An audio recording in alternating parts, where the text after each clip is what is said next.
All right, we're recording now. Perfect. All right, so this is Lance Koenig, and he and I used to work together at Bailey Lauerman a couple minutes ago. Just a couple minutes. Yeah. And he has gone on to work a variety of fantastic places and is currently the Global Strategy Director, SVP Global Strategy Director for the Martin Agency in Richmond, Virginia, and they do phenomenal and stellar work. Before that, he was at Forsman, and I can't say that Forsman Bodenfors and Bodenfors. It's a name nobody can say. in That's Toronto. known for, have you guys seen, do you remember the Jean-Claude Van Damme epic split? Where Yeah, you get the splits between two trucks? yeah. That to that nice Enya track, that's Forsman and Bodenfors. Anything you see for Volvo is Forsman. It's a Swedish agency based in Stockholm and Gothenburg. And so yeah, I've been on a global track for a little while, but they're a great place. That's awesome. And then Leo Burnett and Mullen Lowe and Hill Holiday and Bailey Lauerman. Yeah, where it all started with Val 10 million seconds ago. Yeah, we're at LBM. So he's generous enough to share some time and some wisdom with us today, some examples of work that he has created and produced. He can tell you a little bit about what being a brand strategist is and how to go about the process of helping brands mean something, what that looks like and what that and how to get there. Yeah. Yeah. And please ask questions in the chat, or I'm going to go ahead and say that you can interrupt Lance anytime. Anytime, please. I have a couple things that I'll share with you, but I thought we'd try to make this just a bit of a chat. Cool. And no questions are off the table. I'm happy to answer any questions that I can, or I'll just lie. Because Val established that that's fair. I did. It was nice to meet you all. Are you guys all in your homes in Lincoln? Is university closed, so there's no in-person classes, or what's going on? What's the climate? Somebody other than Val has to answer that question. I'm in Lincoln in my apartment, but all my classes are online. So is that like everybody's doing all classes online? Yeah, I think your guys nodding. Cool. Is it working? I think some classes are like hybrid. So like this class, like we have the choice to go in on Tuesdays and then Thursdays we're on Zoom. So it's kind of like depending on classes. Nice. That's cool. Yeah, that's what I thought most school districts were doing, with some sort of like hybrid optional. Obviously, you need to do what's going to make you feel comfortable and safe. But I work across the globe. Like I am on calls with different countries every day. And so I'm just super curious about like how different people, different cultures, parts of the US, parts of the world are living. And this is so unique because it is everybody. It doesn't matter if I'm on conversations with China or Japan or Germany or Russia or where in the world, everybody is in the exact same situation, which is just, that in of itself is fascinating to me. So cool. Well, yeah, I'm Lance. I don't have a prepared speech. My understanding is that you guys are trying to understand a little bit of research and how to get into kind of understanding consumer behaviors. I think that Val said she took this class into a behaviory direction, which is perfect because that's what planners do. And so I'll just try to have a bit of a chat about the things that I know. My background has always been strategy. I was in account management for a hot minute. Was I in account management when we worked together, Val, or was I in strategy? No, you're in strategy. Yeah. So I should interrupt and mention too that you're an Omaha native, right? And a CoJMC grad, right? All true. And I wear those colors with pride. Yeah. I mean, Nebraska is such a fun place to say that I am from because nobody knows anything about it. And it truly, when I lived in Boston, there were often people who would ask me what it was like to be Canadian. So there's just like, it's just kind of a fun kind of bit of trivia now. And people are always like, oh, you're from Nebraska. That's so interesting. Like, and kind of surprising. I'm like, well, what do you think people from Nebraska are like? Like, and then they have to reveal that they don't know anything. There's, some strange bias based on nothing. But yeah, so I wear those colors with pride. I was in account management. I had when I worked at Arnold Worldwide, I worked on the Washington Post in account management. My group account director, Terry Burke, in a meeting with her, asked me why I was in account management. And she asked me, like, made me feel like I was a failure. Like, I'm just like, oh my God, what am I doing wrong? And she's like, you just asked too many questions. She's like, you are almost insatiable, but with your curiosity about why things are the way they are, or why consumers think the way they do, or why the business is going the direction it is, or whatever it is. You constantly asking questions. And I think that's a hallmark of a strategist. Like, I think the best people in advertising and marketing are like, have an intuition, and their intuition is strong, and their ability to understand and connect with people and solve problems, via communications is strong. But I think that the best people have a real curiosity and try to understand a bit of why. And so we can talk about that a bit today. But that was why I shifted into strategy, worked at Bailey Lauerman, actually led strategy there. Val and I had a lot of fun. I honestly have no idea what's going on with Bailey these days, but when we were there, we were on top of the world. So it was a really fun time for us. I went on to Mullen in Boston because I just got to a place where I loved Bailey, but I was like, I don't want to be here for the rest of my life because I don't want this to be the rest of my life. Like, there's a lot of things that I'm curious about. And so I just started moving. Went to Boston, was there for 5 years, went to Chicago, stayed there for a few years, only left Chicago to go to Toronto in a global role for Forsman and Bodenfors because I needed to get away from Trump. I'm kidding. Sorry if you're a Trump supporter.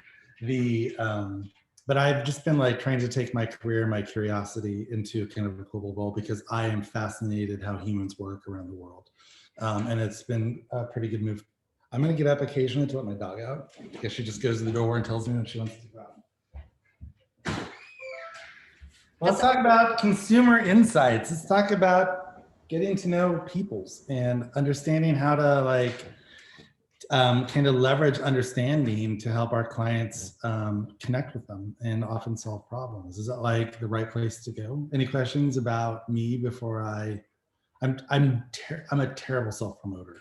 So if you have questions about my resume or my career, I'm happy to answer those. I just think there's other more interesting things to talk about than myself. What was your favorite place to live at, like out of all the places that you've been? So Toronto is cool because Canadian culture is so kind of welcoming, and all of the stereotypes are true. They are just kind of a society that lifts up everybody, and they believe that there's a responsibility in culture for them to do that. So their most conservative people are a little more liberal. It's fascinating to me that Canada is literally, most Canadians live within 90 miles of the US border. So they completely see us and they completely understand us, but their culture is powerfully different, which is just fascinating. You know what I mean? Because they get all our media. They see everything that we put into the world, and then they have their own kind of media and ways of. So that's fascinating. My favorite place though is Boston. I love Nebraska, but Boston is this beautiful, show of hands, people who've been there. Most people have not been to Boston. No, there's a lot of you haven't. It's a city that is academically rich. And so it's a really kind of a cool place for somebody who is just interested in kind of being a sponge and learning. With 100 colleges and universities in Boston proper, it's really easy to find guest speakers and other things to just kind of satiate your curiosity. But it's also this like beautiful city that's on the ocean, and it's 2 hours to the mountains, and it's, a 30-minute plane ride to New York or a 3-hour train ride. It's just like perfectly situated. So Boston's probably the place that's nearest and dearest to my heart. After I'm in Richmond, and I never thought I would be in the South, like just full disclosure, kind of surprised that I'm here. And the only reason I'm here is that Kristen Kavala, who is our CEO, worked with me at Mullen in Boston. And she, fortunately, just kept bugging me after I left Mullen. She's like, why don't you come back to Mullen? I'm like, I don't want to. And then I went to Forsman. She's like, well, why don't you come back to Mullen now? And I said, I don't want to. And then she took the CEO job at the Martin Agency. And I was like, okay, now that's kind of interesting, but I can't live in the South. She said, why not? I said, it's too hot. That's actually how I feel. Like, I just hate heat, so I don't want to live in places that are hot, which is maybe problematic with Nebraska, but here I am. And it's been a pretty great experience. So it's not that I don't love Richmond or where I am. I just have a gravitational pull towards water, and I'm pointing to the north. Any other questions? Curiosities, thoughts? Are you guys all from Nebraska? Everybody raise their hand. If you're not, where are you from? I'm just from Iowa, so pretty close. John, a neighbor. I'm from Chicago. Ah, I love Chicago. Kansas I'm City. from Kansas City. Kansas City, love it. Nice. I'm from Colorado. Some good Rockford. Midwest representation here. That'll serve you well, because I tell you what, Midwesterners are legit hardworking people, and aren't pretentious and humble and just get things done. So I think everybody I've ever hired from the Midwest, I'm, like those stereotypes hold up, and it's a fresh and beautiful thing. So, all right, should we talk a little bit about consumer research? I thought I would take you through, in no particular order, but I thought I would start with a little bit of how we think at the Martin Agency. Are you guys familiar with the Martin Agency? And I can say that I'm offering this up because this is actually an extension of kind of what we created at Mullen. All right, I see people had nodding they don't know the Martin Agency. The Martin Agency is almost 50 years old.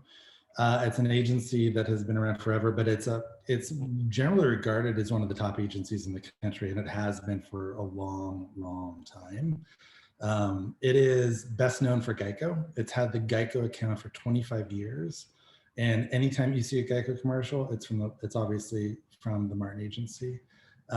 It's a interesting campaign and proposition because it's written about in every textbook, but it also is interesting in that it's written about defying kind of the best practices of marketing, and Geico's always just kind of done their own thing, but nonetheless, it's a well-loved brand, and it's well-loved because of its advertising. And it's well-loved because 25 years ago, when the Martin Agency started working with Geico, they were intentional in saying every other insurer is about scare tactics.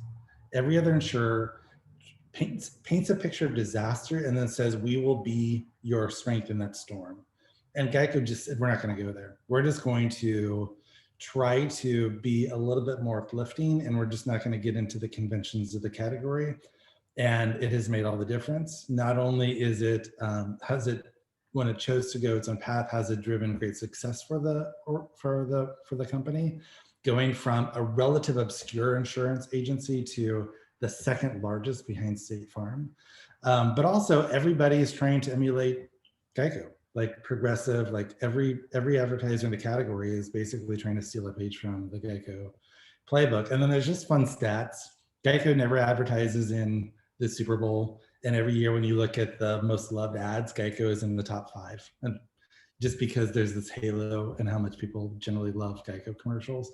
Brazil, I was at Cannes last year, the Cannes Festival, and was on a panel with a guy who was from Brazil. And he's like, we love Geico's commercials. We love the Martin Agency. We love Geico's commercials. There's no Geico in Brazil, but when we ask the nation for our top advertisers, our most favorite advertisers, Geico always lands in the top 10, which is just kind of funny. So there's a good story there, but we also do Oreo. I work on Oreo globally, Ritz Crackers, Old Navy, if you've seen some fun denim work of late, which is a real catchy tune. That's the Martin Agency. So we've got a good list of consumer brands, but most importantly, it's just been a very creatively focused and driven shop from day one. So I'm going to share just a few slides with you that kind of are at the heart of that strategy. I have 2 million things open on my desktop. And when you see it, when I share my screen, you cannot make fun of me because it's a hot mess. Got it. So weird that this is how we live anymore via video.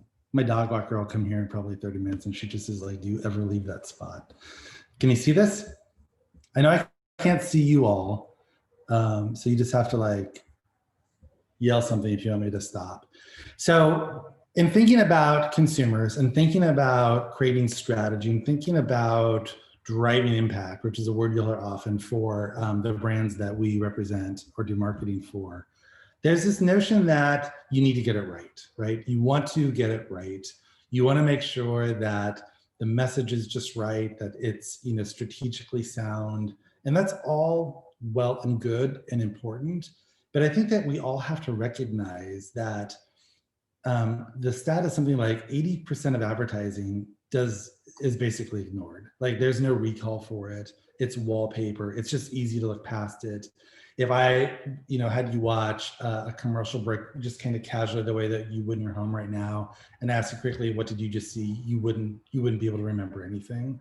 And so there's a lot of messaging out there. Like you've all seen the stats about, 20,000 messages a minute, whatever that reality is. But it just requires us to recognize that it's not enough to be right? Because right can be ignored. There's a lot of right strategies. There's a lot of, seemingly good advertising in the world. But the fact is that it's right, but it's so easy to ignore it that isn't creating the impact that brands need. And because of that kind of reality, our kind of mantra and our mission is to fight invisibility. We have to make sure that our clients' brands are seen, right? And not just that they're seen, but they're loved and that they're landing in culture in a meaningful way. So here you've got DoorDash, you've got Geico, you've got Buffalo Wild Wings, you've got Sling TV, we've got Land O'Lakes, Oreo. So there's a good, kind of cross section of big brands here that we apply this thinking to. And we do it largely fueled by this notion that in order to create impact, it really is no longer about awareness or even preference. You know what I mean? Like you can be aware of something and ignore it. And you can certainly be aware of it and not prefer it. But the other thing about preference in today's world is that preference has no bearing on your decision as a consumer, right? You can prefer Coke and never drink it. I do. Like if you ask me if I prefer Pepsi or Coke, I'm going to say I prefer Coke, and I never buy it. I never drink it. It's not relevant to me. It's not how I live. And so we have to have, an orientation on these modern measures and get closer to the notion of relevance over kind of the old metrics of awareness and preference, because they just are lost leaders. They don't really indicate or tell us anything. Yes, you generally have to be aware of something before you can have an opinion about it. So I don't mean to throw these out, but I think that awareness and preference on their own aren't going to get you to a place where you're actually creating the connection and the impact that you need as a brand. And the other kind of truth of that is the recognition that in today's world, there's just a fundamental truth and fact that when you impact culture, you impact sales. It's that simple. It's that simple because there's enough studies that tell us that the most talked about brands outperform their categories by 2.5x, right? That's from Bain & Company. We know in the referral economy that we live in, where we are online and constantly on social and constantly engaging and constantly talking, that when brands are brought up in those conversations, they are more likely to be consumed or bought by the people kind of within those conversations, right? So 2/3 of all purchase decisions are influenced by personal recommendations. So getting talked about, getting people to see the ads, to react the way that they do to Geico is not a nicety. It's not just an outlier of, isn't it great that people love Geico's ads? Isn't it great that people talk about Geico's ads? No, it's a business imperative. Because honestly, if they're not talking about you and culture, then you're probably not getting talked about at all. So we tend to think of our strategies and the way that we engage consumers in that very simple way. That is the holy grail. Relevance that lands not just in consumers' hearts, but lands in culture. And we recognize that, as you might expect for a strategist or somebody who works in an agency, we can engineer that, right? These things aren't accidental, right? But it requires us to think about the kinds of things we want to learn from consumers, how we develop strategies, and ultimately, the creative that is going to deliver it. And part of that engineering and part of that thinking is a lean in on tension, right? Because if you stop and think about your favorite books, your favorite movies, there is tension within them. It takes tension to get attention. Books would be extraordinarily boring if there was no antagonist, and brands and culture and advertising are no different. So I'm going to talk to you a little bit about that, and you're going to see that brought forward in some of the thinking. But by virtue of that, the best brands and the way that they approach consumer and relevance and great creative is to stand for something and stand against something. I'm sure you guys have talked about purpose, and yes, this is part of that, and that can be its own discussion and presentation. But just stop and think about, the brands that are on this page, or think about, maybe your favorite brand, and start to think about, what do they stand for? Can I articulate what this brand is about or what it stands for in a few words? And do they have an enemy? Is there a natural enemy for this brand? I mean, Patagonia, I'm guessing, is a brand that you guys are all familiar with. They're doing some amazing provocative things right now with the elections and the tags. I don't know if you've seen them. Like, they literally are putting tags that say vote him out in their clothing. That brand stands for the environment, right? They're pro sustainability. They're about Mother Earth, and they are against anything that basically tears the planet apart. Right now, it happens to be the Trump administration. Super clear narrative. That clarity is very difficult to get to. It's very difficult for a client to kind of keep their feet to that fire. But the truth is, the brands that stand for something and push off of something are today's most successful brands. You guys have probably studied Dove and Real Beauty, and that campaign has been running, how long has it been running? It's like 20 years now? Long time. Like, but they came out and said, we stand for real beauty. The very first commercials out of that were about women of all sizes and colors, representing all ages, saying this is what beauty looks like. It's not the contrived kind of artificial beauty that is advertised or promoted by the beauty industry. There was a clear for and against in that construct. So we think it's pretty valuable. I'm going to take you through the UPS example, but think about this when you think about strategy, because I think that a bit of a philosophy of what you believe is right as you develop strategies really goes a long way in helping you kind of put the pieces together in your mind. So that's a basic framework. Before I move on to sharing UPS, which on the surface doesn't sound like it'd be that exciting, but it's actually really interesting. And I'm biased because yes, I wrote it, but also because it's just been fascinating to take this brand into a completely different direction. But any questions before I move on? Also, yeah, I had one. Yeah. So you were talking about culture and relevance. How have you and the Martin Agency, I know you explained what, I forgot which brand it was, but how have you and the Martin Agency incorporated the events that have occurred in the last 4 to 5 months between COVID, BLM, other stuff like that, into your marketing strategy for your different brands? And then what kind of effects have you seen with that? So we went home as an agency. We've been working at home since March 13th. Within 4 weeks of us going home, we produced brand new working campaigns for 80% of our clients. We produced an entire campaign for UPS in 4 days, thanking their drivers. And actually, it was a campaign that was on the bleeding edge of all of those awful thank you, different employee campaign. I mean, brands should do it because people are risking their lives. So I'm not shitting on, the notion of thanking your employees, but UPS was the first, and we didn't come out with a message that said, thank you, UPS employees. We said, to anybody who's delivering, thanks for delivering. So the hashtag was thanks for delivering. You can check it out. But we are remarkably and the pace that we respond to culture, the Martin Agency, is kind of unique. And we have an entire group of people within our strategy department called the Culture Impact Lab that is designed to keep us on the bleeding edge of what is happening in culture so that we can be responsive to it. That could be its own presentation. But I tell you what, it's really important that brands stay on the bleeding edge of culture, that they are a part of culture. When I went to work at Leo Burnett, I was on the global McDonald's business, and I said to the CEO, it's fascinating to me that McDonald's is a brand that 26 million Americans eat at every day. 26 million Americans eat at McDonald's every day, right? It's obviously an important part of the American landscape, but it's a brand that lives outside of culture. It's not a cool brand.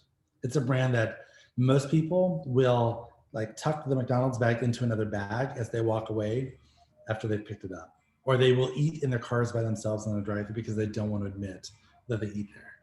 That's a problem. So if your brand is living outside of culture, you got to find ways to kind of get it back into a place where people recognize it, because it does two things. One is there's kind of, I tend to think about a brand's trajectory involving two things: consideration, which you would expect. Do I trust this brand? Is it reliable? Is it a brand that solves my problem? Is it available? All the things that are kind of rational components of decision making needs to be there, right? And that can be outside of culture. You just need to be a brand that people trust. This could be an analog and introduction to the UPS conversation. But probably more important is momentum. Is this brand either with or ahead of the times?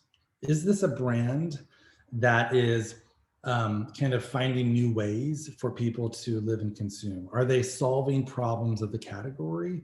Are they innovative? Is it cool? Is it an interesting brand? Like those becomes proxies for a brand that is more like Nike, constantly on the edge of culture, constantly doing interesting things. Yes, you trust them. Yes, they're reliable. Yes, they're affordable, generally speaking.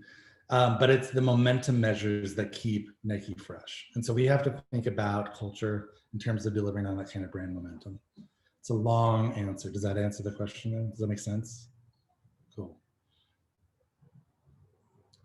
And does this go till 11:30? Goes to 10:45. 10:30? I'm an hour ahead of you. All right, 10:45, 11:45. Okay, cool. Just keeping track of time here. Any other questions? I don't want to short thrift that because I did go through it pretty fast.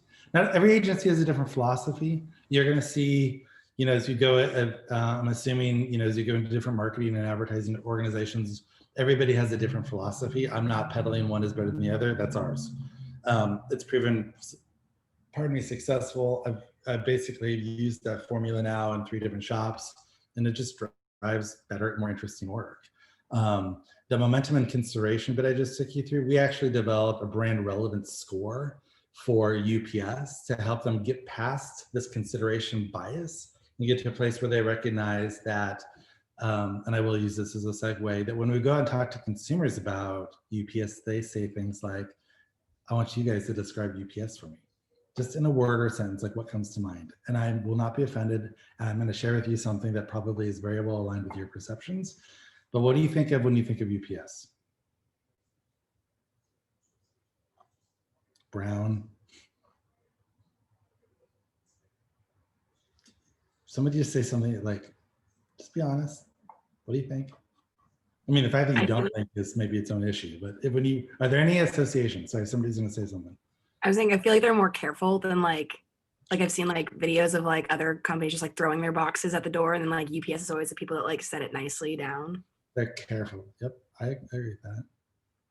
They are, to put just in the interest of time, when we went out and asked small businesses, because that's the campaign that I'm working on, is targeting small businesses, small business owners and kind of leaders within small businesses, which represents like 50% of businesses in the US. And they all use UPS because they are careful. You're right. They are reliable. They're trusted. They are not as cheap as the post office, but they're, generally of good value, etc. But when you ask them, like, describe UPS, what does a UPS look like at a party? Like, show me describe if UPS is a person, what do they look like when they show up? They're probably wearing khakis and maybe a white button-down shirt. Maybe they've got a comb over. They're like in their 50s. They're probably in the corner, kind of boring. Not necessarily, I wouldn't really want to talk to them, but I trust them. You know what I mean? And it's like, that is not the picture that any brand wants to have painted on themselves. But here, this is, this 100-plus-year-old brown brand that is reliable, and we love them for their reliability, right? Is just not interesting. And why does that matter? Because Amazon is trying to eat everybody's lunch. In case you haven't paid attention, Amazon moves into every category and tries to take it over. They're dabbling in healthcare now and other things. But Amazon is both a competitor and a client of UPS, so it's an interesting kind of situation. But Amazon is this young, sexy, they know digital, they're more entrepreneurial. Like those are those momentum measures that are so important. So so this brand that is 100 years old, if it wants to win with small businesses and small business owners who are increasingly between the ages of 25 and 40, we have to help people think about this brand differently.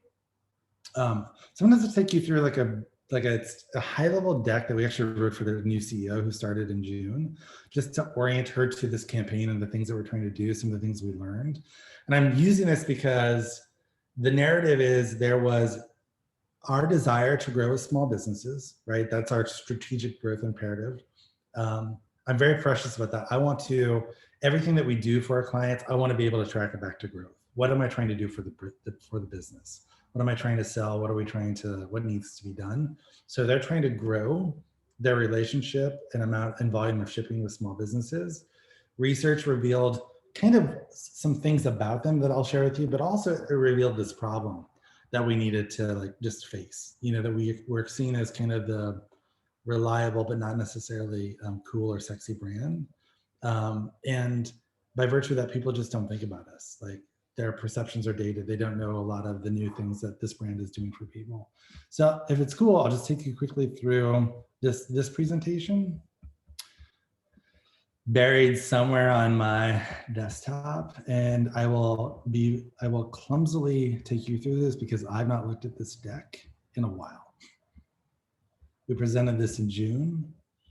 Can you see this? Cool. So again, I'm trying to connect a lot of dots for you guys here, some voice of consumer, some thoughts about the brand, what the brand needs to do, a strategy that's going to kind of bring those things forward in a way that is relevant to the learnings that we got about small businesses along the way. And I think that a lot of this will probably be intuitive to you, but very simply, we did a lot of research. We continue to do a lot of research for UPS, where we do both quant and qual to understand small business owners, kind of their motivations, their mindset, irrespective of shipping. Kind of talked to them about shipping. We talked about UPS and kind of the competitive set. We look across all kinds of businesses from like the tiniest micros like me at home making Etsy jewelry, selling on an Etsy store, which I don't do, but or businesses up to 499 employees is technically categorized as small business in the US. I know that doesn't seem logical, but that's where we are.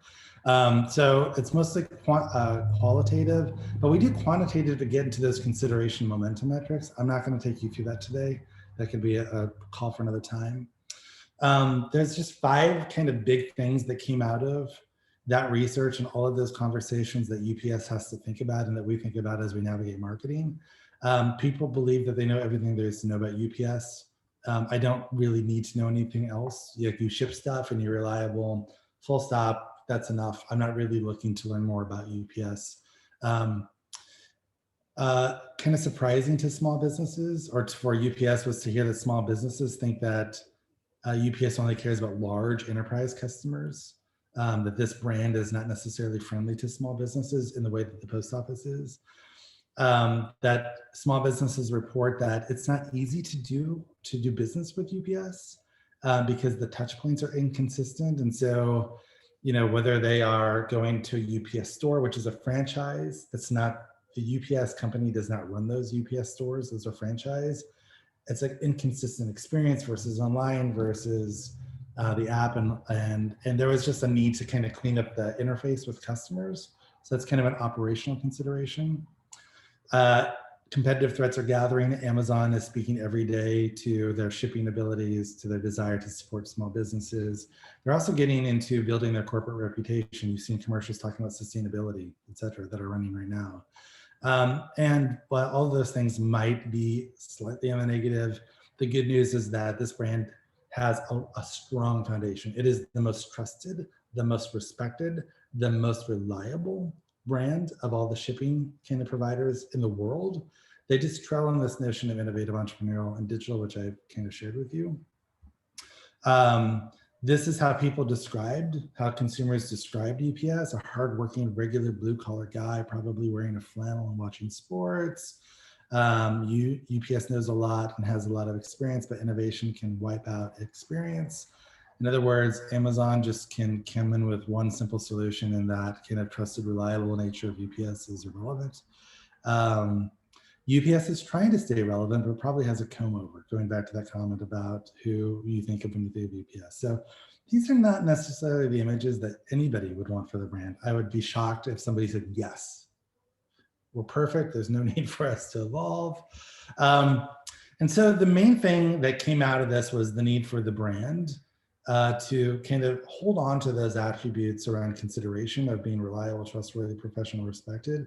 But we've got to become a more innovative, digital, agile, kind of cool, if you will, brand. Like that opportunities defend the attributes that we enjoy, but really kind of lift up this brand is just simply having greater momentum and being more interesting generally to small businesses, but in culture. There's volumes of research behind every one of these slides. So if you guys have questions and want me to stop, I'm happy to. I'm just kind of giving you the high level takeaway. So that's how they thought about UPS, right? What is it about themselves that UPS can kind of pair with to bring forward, you know, the greater need to be seen as an innovative brand? Well, small businesses tend to think of themselves as, not at all surprisingly, entrepreneurial, that they see themselves as relatively innovative, whether it is their product being innovative or just their ability to solve problems, to drive business, to drive their own business and get things done. They just are they are driven, ambitious, hardworking, pragmatic kind of mindset. That is I generally avoid like mass stereotypes when it comes to consumers, but in this case, it's so abundantly true that those are the basic requirements for all small businesses to be successful, is to just kind of have that kind of orientation. So in order for UPS to win with them, UPS has to reflect that drive. You have to reflect that ambition. You have to empower them, right? You can't just sell them something. You need to get in the trenches with them and empower them and help drive that success. And show that the brand has ways to help grow their businesses. So you can't just say, we can let us ship for you, we're reliable, but rather you got to bring some energy to the conversation. And so when we started thinking about UPS and the need to be more innovative and that kind of drive for small businesses, we started thinking about what kinds of brands, I'm going to go off screen here so I can see you guys. What kinds of brands reflect that ambition? So I'm curious, when you think about innovative brands, what brands come to mind? Brands that are driven or ambitious, like any of them come to mind for you? I think of Apple. It's a good example. Constantly introducing new things, known for innovation. They solve problems we didn't even know we had. And they, you know, if you love them, they make your world better for it. Certainly more seamless. Any others? Thoughts? I think Nope. it's Adidas. What was it? Adidas. Adidas. Nice. It's a perfect segue. That's where my head went. When I'm like, man, when I think about brands that are innovative and driven and hardworking, ambitious, I think of like Nike and I think of Adidas or Adidas, depending on where the world you are. And so I started thinking about, what if we didn't think like a shipping company? What if this brand looked more like a small business, right? But in a way that is elevated, in a way that is really focused on performance, in the way that you're bringing forward Adidas is about empowerment, but also about that drive, just kind of reflecting the spirit of athletes. So we started thinking about the small business owners when we started thinking about Adidas or Nike as an analog, that these are not small business owners, they're really industrial athletes. The way that they need to move, the way that they need to perform, the way that they are always on the go, the way that they're always seemingly training for what's next, the hard work, the fortitude, all of that are kind of hallmarks of athletes, right? So what if this brand became, turned from a shipping company into a performance brand? What if UPS started looking more like Adidas or Nike, right? Which is an interesting provocation because performance brands are empowering, they're passionate, they're ambitious, they're unafraid, they're agents of change, they are focused on results and outcomes, and they are catalysts for actions. And that is what a small business owner is looking for. That's how they think about themselves, and that's what they want from partners, right? Don't just sell me something, reflect my drive. And so Again, you know, there's Adidas, impossible is nothing. There's Apple, think different. Delta even is an analog with this notion of keep climbing, and that's their position. Of course, Nike was just do it. And we can all think of commercials that kind of live in that innovative space. But the other thing that I would say about these brands is that while they're ambitious and hardworking, they're pragmatic. They make things tangible. They help us get results and achieve things. And that's really important because that is the thing about UPS that makes this work. This is a brand that is always just simply about getting stuff done, getting things from point A to point B in more dependable and reliable ways than anybody else, right? So there's a little bit of a manifesto here that I think we'll play for you guys. I hope it does. That kind of brings this to life. I haven't looked at this in a while.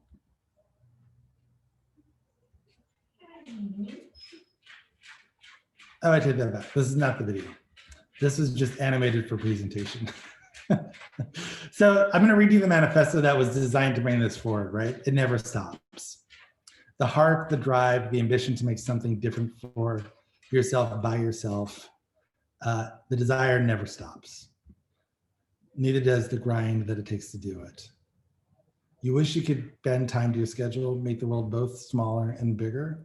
You'd love to know all the tricks up all the sleeves, because then nothing could stop you. You wouldn't be daunted by paperwork or wary of costs hiding in the weeds. You'd never be stopped by that thing you didn't see coming. Everything would be a go. Green light, forward motion, not missed opportunity. Everything would move. Everything would just flow. That's what we do. We break down the barriers, take up the friction, keep it all going. So in a world that never stops, you can be unstoppable. UPS be unstoppable. So that's the basic idea, like that there's this notion of movement that is so critical to small businesses. That's a part of a performance brand. And tearing down the friction that gets in the way of that movement and that momentum. That's the essence of the idea for UPS. So this actually is a video, and I will play this for you. This was a manifesto video. I'm guessing you guys have made these. Yes, we still do. We all do this because it's such a rich way of just kind of getting the idea across. You know what I mean? That helping people not just get the words on a page, but the emotion of it, kind of the poetry, the kind of the desire for dynamism, all of that kind of stuff.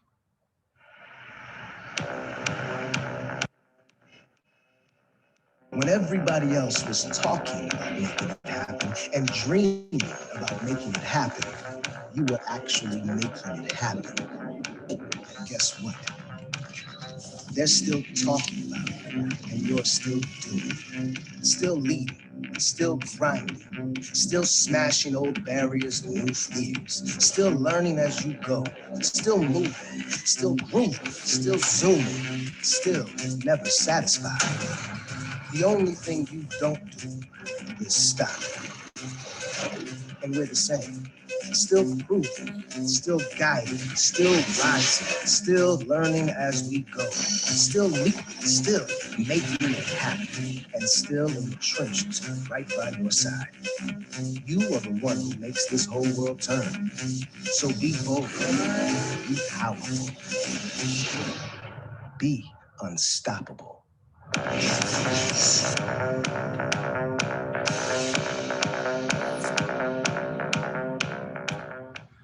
So that's a video that just sums up a lot of research, lots of talking to consumers about themselves, talking about the relationship with shippers, digging into a little bit of performance brands, etc.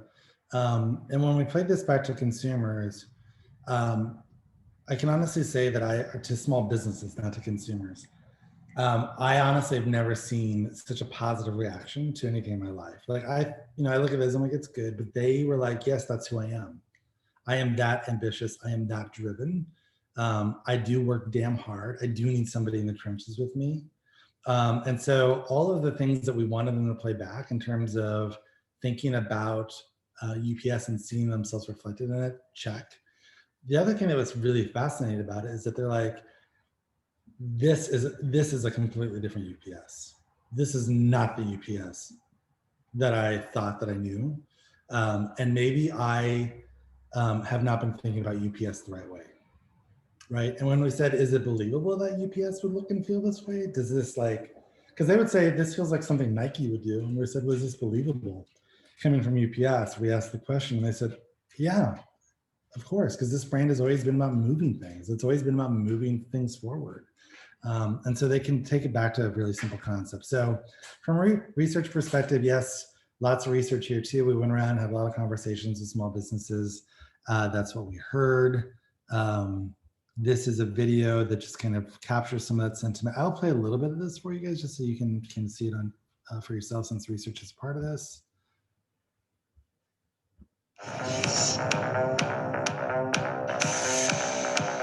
Reliable, dependable, relatively affordable. For some reason, think that FedEx is faster than UPS. They're still a little crustier. They seem like they're set in their ways. Felt youthful, plugged in, on the move. Inspired. It's contagious. It's that energy, the high of like, let's get something out of an idea, create something out of an idea. I felt like it was beyond shipping. It was more like they help you achieve your goals. They're pushing boundaries, being innovative. They're going through this with us. I'm sure they're a huge company, yes, but they want to address you individually. Right. I think it was innovative, Driven, fresh. Always trying to reinvent themselves. They're essentially transforming their company from just being a shipping company to somebody, to an entity that's unlike anything that we currently are familiar with. and it felt like it was almost part of a movement. Give me the impression of a company that I would like to do more business with.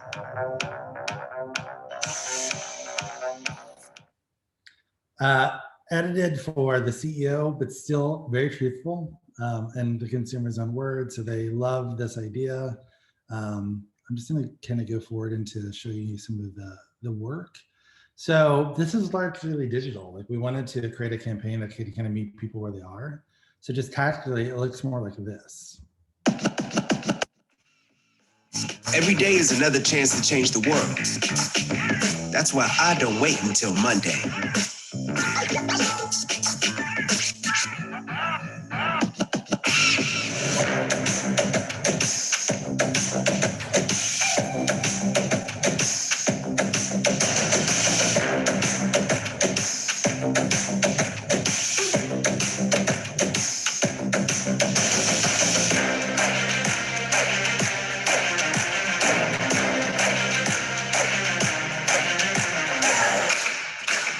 You think I'm not fast enough? That I can't keep up? Look over your shoulder. That's not where I am.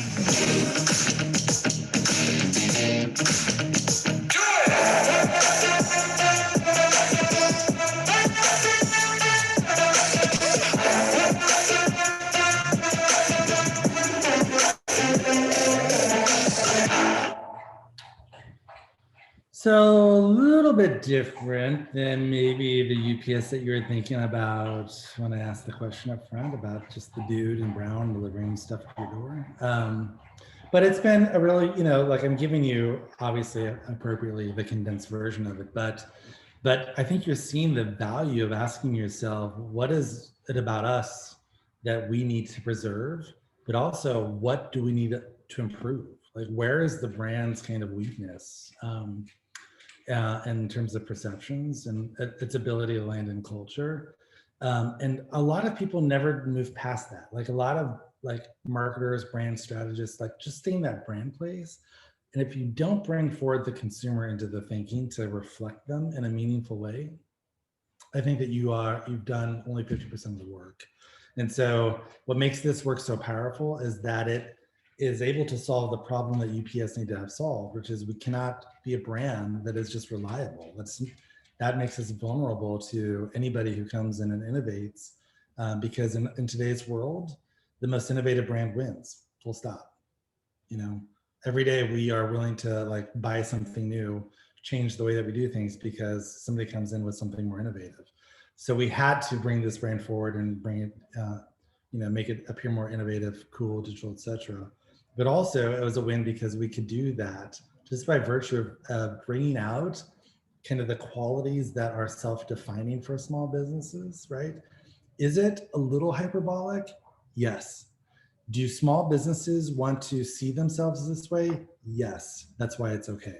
That's why it's okay that we bring that kind of Nike performance brand kind of sensibility to UPS, because I always say that you can hold a window up to people or you can hold up a mirror. And nobody wants to look in the mirror at themselves. We'd much rather look at the window and imagine ourselves. And so that's what we're doing with this campaign. We're holding the window and we're saying, let's imagine a better world. Let's imagine ourselves together. Let's imagine all the things that we can get done when small businesses come together with UPS to be unstoppable. So I think also when your strategy is that tight, you can actually you can present it in like 15 minutes.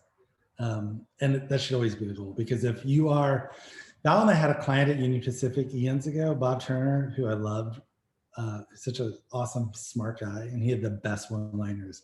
He would say to us, Lance, if you're explaining, you're losing. And so it's got, if it's not in a sentence or two and it isn't intuitive, then you're going to fail. So, but that's UPS. That's kind of a long journey distilled into a handful of slides and a couple of videos. You guys buying it? Does it appeal to your intuition? Does it align with everything that Val has taught you to date? You've just undone 8 weeks of class. No, I'm kidding. Not at all. I mean, I can't get honestly, the other thing that I thought I would share with you guys is kind of how you get into thinking about consumers a little differently. So I wanted to share with you an initiative that we just launched that's designed to help us get into that mindset of consumers. To find the deck first. In the meantime, 3 people, reactions about the UPS video and the UPS work. I thought that it was obviously very different than what, like you said, what most people think like UPS is about. But I feel like as a consumer watching that commercial, it like kind of makes you excited and like maybe want to, like, I guess if you're shipping packages, like ship through UPS instead of other providers because of the way that they were portrayed in that campaign. Great. Dig that. I thought it was super cool because my dad has his own business and we always like make fun of him that like he like works like in our house, so we always make fun of him that like his only trips throughout the day are to the UPS store and like those are his friends that he sees and stuff. So I just think it's funny that like or I think it did a good job of like elevating the brand to like match the people that it's serving like a lot better than what you originally picture.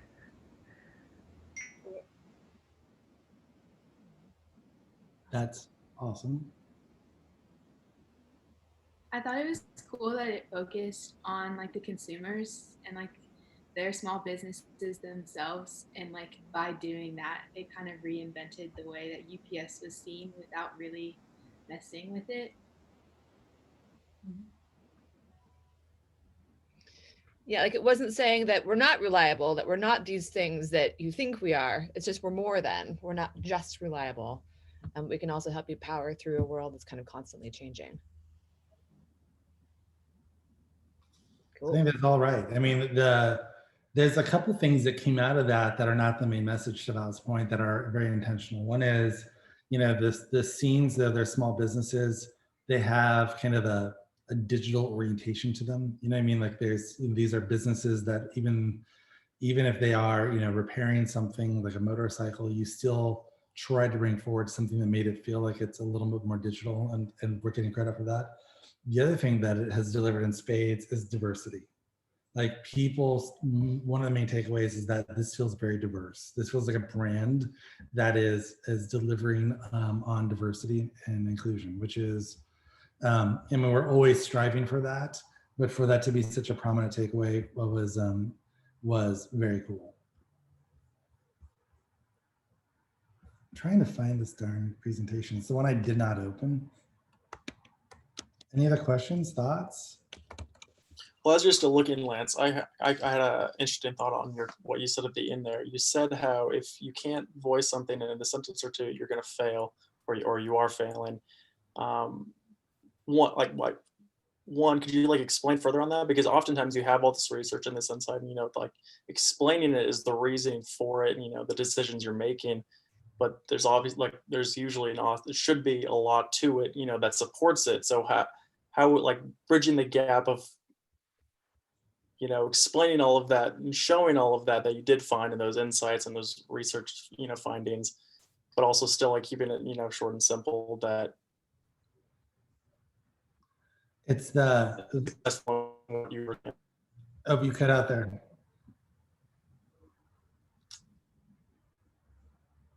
Where did I cut out? Sorry. Like a minute ago.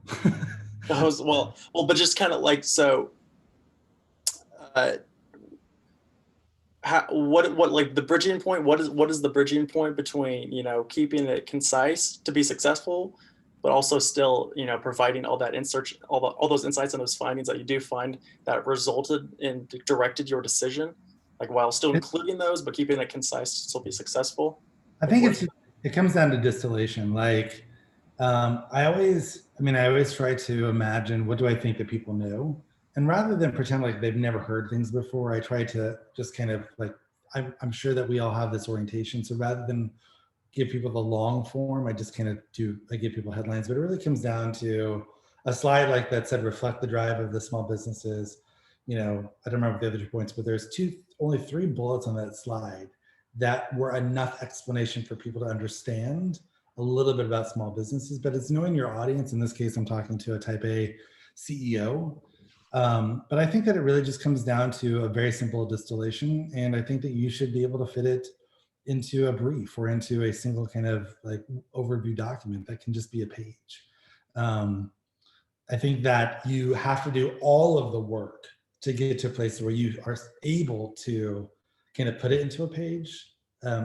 Just staring at a page and then trying to make it up is impossible. But the distillation of kind of strategy into a single page is not difficult. You're just being very choiceful about the words.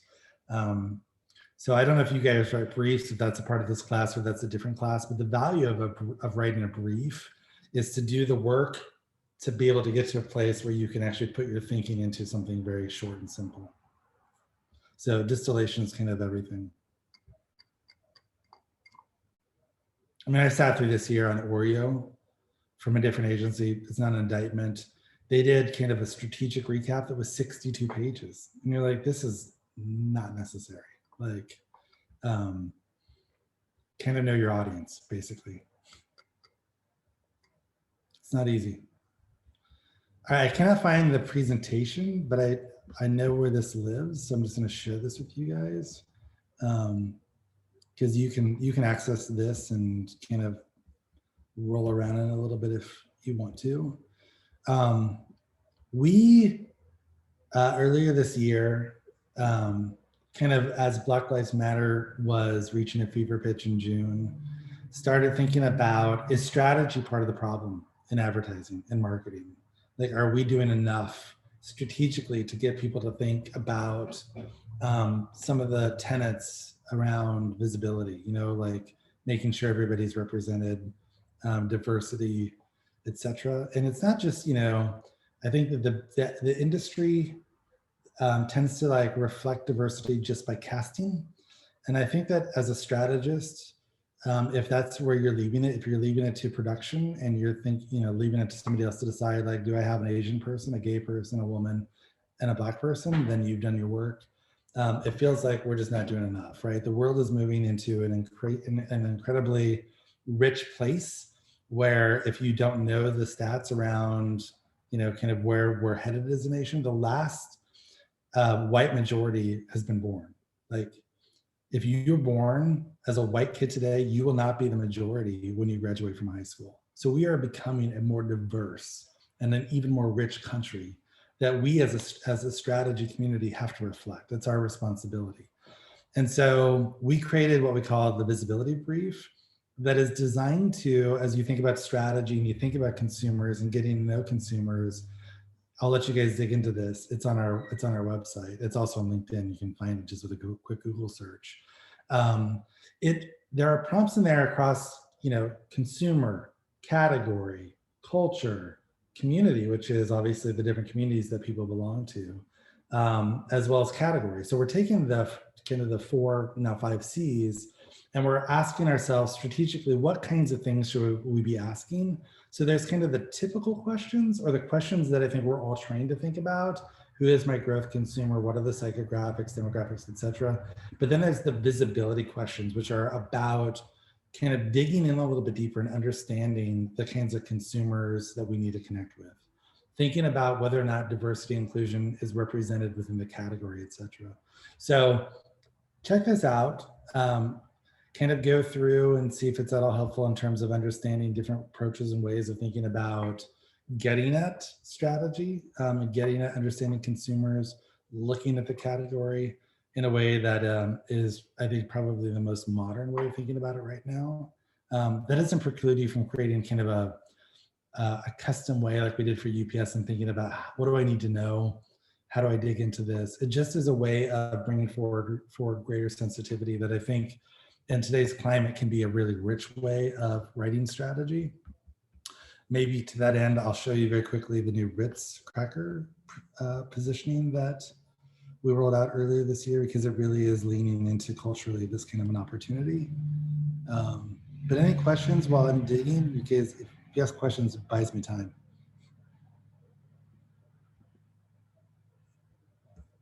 Nope, okay. So here's just another example, food for thought.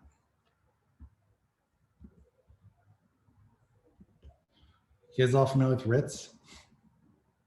You guys all had Ritz crackers? Earlier this year, we rolled out a new strategy for them. And I'm gonna just kind of I'm gonna go through this at a lightning pace just so you can see a different way of approaching a brand and strategy. It's a brand that you all eat every day. Lots of people eat every day. Let me just start here. And so there's hyper familiarity. So there's just a different orientation in terms of like, what is going to be an authentic strategy for this brand? Because consumers will tell you, like, there's an elasticity, for a brand and what they can do, that you have to stay within, because if you move outside of it, people are like, this isn't believable, I don't buy this, and it'll actually destroy the brand. This brand was created during the Great Depression. Very quickly, it became a kind of a symbol for welcoming. Which is why if I ask consumers today, they often will say things like, oh, it reminds me of home.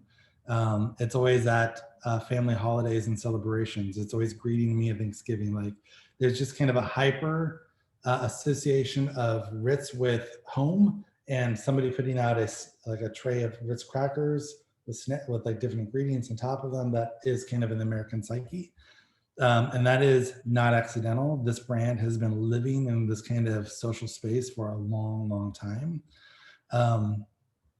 And it continues to be kind of this social snack that people use to invite others in. I love some of these quotes. I love this one. It was my first day of high school, and I got to my English class lesson early so I could sit at the back of the classroom. It was the teacher's first day, and she was very nervous. She sat next to me before the lesson started and shared a Ritz cracker with me. So this brand has this kind of like natural social kind of welcoming or inviting nature to it, that makes the brand, kind of opens the opportunity for this brand to become more of a symbol of welcoming, creating more of those belonging moments, like that teacher and that student, the new kid in school, that is going to, ultimately be true to the brand, right? Full stop. We could stop there. And probably just do some interesting work based on that. But the truth is that what makes this brand interesting is that this brand does not want anybody to feel excluded. When it's used to invite people into its homes, when it's used like at potlucks, so think of all the places that you've seen Ritz crackers manifest, it's because it's trying to help people feel like they're invited and like they belong, and it would never, as a brand, want to exclude anybody. So this brand would fight against exclusion, right? No matter where you are in the world, everyone has had that feeling of being excluded. You feel like you're an outsider, not worthy, or altogether forgotten. It hurts, even if it's unintentional. It makes you feel like you don't belong. Blame whoever, whatever you will, but as a culture, we become more unwelcoming. Minorities feel unwelcome in the streets. Women feel more and more like they don't belong in positions of power. Dads feel unwelcome in the parenting conversations. The queer community feels like they don't have a place in society, and kids more and more feel unwelcome in schools. The world has become a place where people feel like they aren't free to be themselves, and that in turn has made people feel like they don't belong anywhere. And that became kind of the opportunity for Ritz, was to be a brand that believes in the power of a simple invitation to make people feel welcome. And by virtue of that, our purpose is to make the world a more welcoming place so that everyone feels like they belong. And the cultural backdrop for that is that this notion that the world is unwelcoming and people feel excluded. Super simple kind of orientation to strategy, right? There's a video that I can play you, I think, that kind of brings it to life. Maybe. Or not. I'll send it to Val. I don't know why it's not clicking.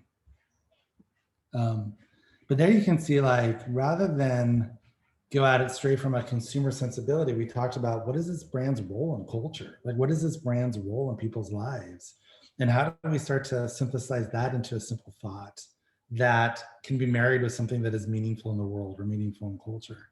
So it's kind of a different way of approaching it, maybe more brand first than consumer first. But again, you can see that the consumer and the brand are both really important and equal ingredients in how we think about strategy. And yes, we did research for Ritz too. We had lots of conversations where people described their recollections of Ritz, how they described it. And it was fascinating how often welcoming, inviting, and belonging were used over and over and over. So back to your like simplicity or how to think about distillation of research, I was like, well, that's the fucking strategy. Like welcoming, inviting, belonging. It's so clear. And does the work deliver on that? Are we showing a world being a more welcoming, inviting place that creates belonging? I know that there's commercials in this, but I don't think that any of them are going to work. So I'll leave it at that, knowing that we only have a few minutes.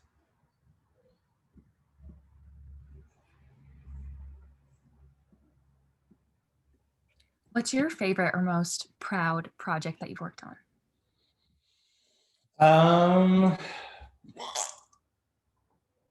It's a very good question. UPS is pretty cool because it's like taking that brand in such a new direction. Early in my career, Val and I worked on Union Pacific Railroad. That continues to be kind of a hallmark kind of in my life, where we took that brand from being a railroad to the position of building America, predicated on the fact that the brand was signed into existence by Abraham Lincoln in 1862 to literally build the country. So that was pretty cool.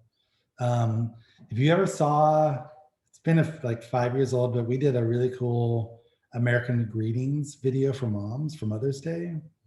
And it was called World's Toughest Job. You can Google it and find it. You did that? I forgot that. I'm sorry? You did that? I forgot that. Yeah. And it was predicated on the insight that I don't remember what the exact stat was, but something like 55% of people will text their moms Happy Mother's Day, right? And so we created this, like, just how awful is that? Like, what have we become? We're monsters. But this notion that we wanted to remind people why a text isn't sufficient. And so we created a faux, I'm gonna see if I can find it really fast. It's just too good to not share with you guys. We created a situation where we just wanted to remind people of really what it meant to be a mom. This might take me 1 minute over, but this is a perfect way to wrap.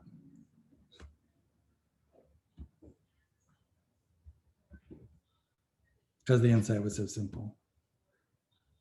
Can y'all see this? Just give me 1 second. Thank Sure. you. Sorry. Hey. Hi. 2 minutes. Thank you. Hi, good afternoon. Sorry about that. Oi.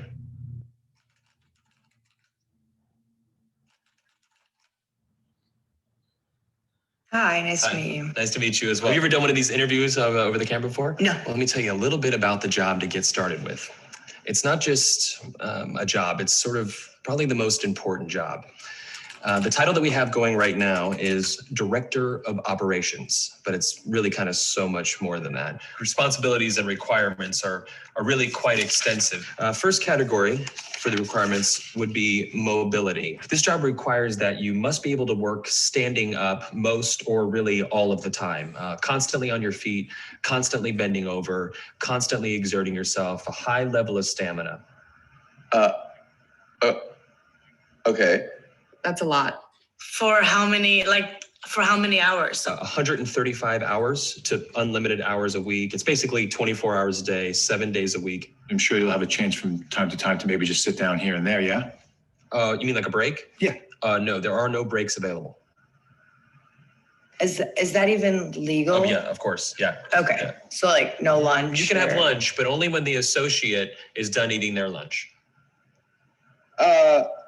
I think that's a little intense. No, Not possible. that's crazy. Now, this position requires excellent negotiation and interpersonal skill. We're really looking for someone that might have a degree in medicine, in finance, and the culinary arts. You must be able to wear several hats. Associate needs constant attention. Sometimes they have to stay up with an associate throughout the night. Being able to work in a chaotic environment, if you had a life, we'd ask you to sort of give that life up. No vacations. In fact, Thanksgiving, Christmas, New Year's, and holidays, the workload is going to go up, and we demand that with a happy disposition. That's almost cruel. That's almost a very, very sick, twisted joke. But when there's time to sleep or... Oh, no time to sleep. Yeah, all encompassing almost. That's exactly right. 365 days a year? Yes. No, that's inhumane. That's very insane. The meaningful connections that you make and the feeling that you get from really helping your associate are immeasurable. Also, let's cover the salary. The position is going to pay absolutely nothing. Excuse me? No. Nobody's doing that for free. Yeah, pro bono, completely for free. No. What if I told you there's someone that actually currently holds this position right now? Billions of people, actually. Who? Moms. Yeah. Yeah, moms. That's awesome.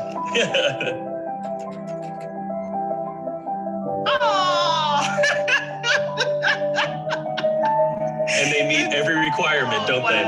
Oh my God. Moms are the best. Yes, no pay. They're 24 hours. They're always there. Now I'm thinking about my mom. Yeah, and what are you thinking about her? I'm thinking about all those nights and everything. Thank you so much for everything you do. I know it doesn't seem like I appreciate all of it, but I definitely do. So, Mom, I want to say thank you for everything that you've done. I love you very much. You've been there through thick and thin. My mom is just awesome. She's awesome.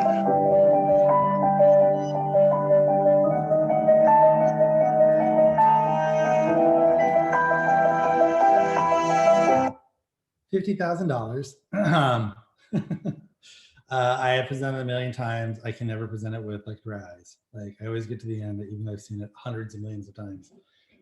Anyway, that's one of my favorite projects. I think anytime you can kind of turn convention on its head, which is kind of what I love to do more than anything else, like whatever you think, I want to turn it upside down, maybe deliver a little surprise, that it can still be emotional and heartfelt, etc. I think is some of the most powerful work. So that time, you guys have been fun. That was awesome. Thank you so much. My pleasure. There's follow-ups about holler. I'm happy to like answer any questions as they keep you up at night, which I doubt will be the case. Perfect. And everybody, thanks for staying a couple minutes over. That was a great place to end. But yeah, if you have questions for Lance, let me know. We can shoot them his way. And I hope you got a lot out of this. Lance, thank you so much for taking the time. My pleasure. It's always fun to talk to UNL students. So. And it's great to see you. Likewise, likewise. All right. You guys take care. Enjoy the day. See you Tuesday, everybody. Ciao. Have a good day, Lance. You too.